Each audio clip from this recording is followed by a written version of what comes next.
నన్ను దూషించిన వారిని గాని, నన్ను నిందించిన వారిని గాని, బాధ పెట్టిన వారిని గాని, నష్టం చేసిన వారిని గాని నేను ధైర్యంగా చూస్తా, ధైర్యంగా మాట్లాడు. నాకేం భయం లేదు, ఏం మోమాటం లేదు, ఏం ఈగో కూడా లేదు. దూషించేందుకు వాడు బాధపడగా నాకేం బాధమ్మా? నేను దూషించింది, నేను అది నాకేం ఈగో? సంబరంగా మాట్లాడతా. దయచేసి సంఘము క్షేమంగా ఉండాలని కోరుకోండి. ఇది దినదినం అభివృద్ధి, సంఖ్యలో అభివృద్ధి పొందాలి.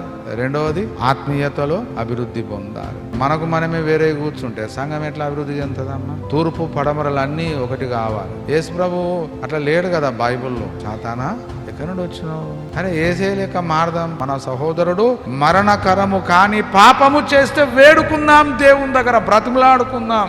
దేవుని దగ్గర నీ సహోదరుడి కోసం ప్రార్థన చేయగలిగిన నీవు నీ సహోదరునితో ఎందుకు మాట్లాడలేవు? నువ్వు దేవుని దగ్గర కూర్చొని దేవుని దగ్గర ఫలానా సహోదరుడు ప్రభా అతడు క్షమించగలిగే తప్పు చేసిండు, కానీ క్షమించగలిగే తప్పు చేసిండు ప్రభా, కావున నువ్వు క్షమించు ప్రభా. నువ్వు మాట్లాడినప్పుడు, దేవుని దగ్గర మాట్లాడినప్పుడు బయటకు వచ్చి నువ్వు ఎందుకు మాట్లాడలేవు ప్రార్థన గదిలో నుండి?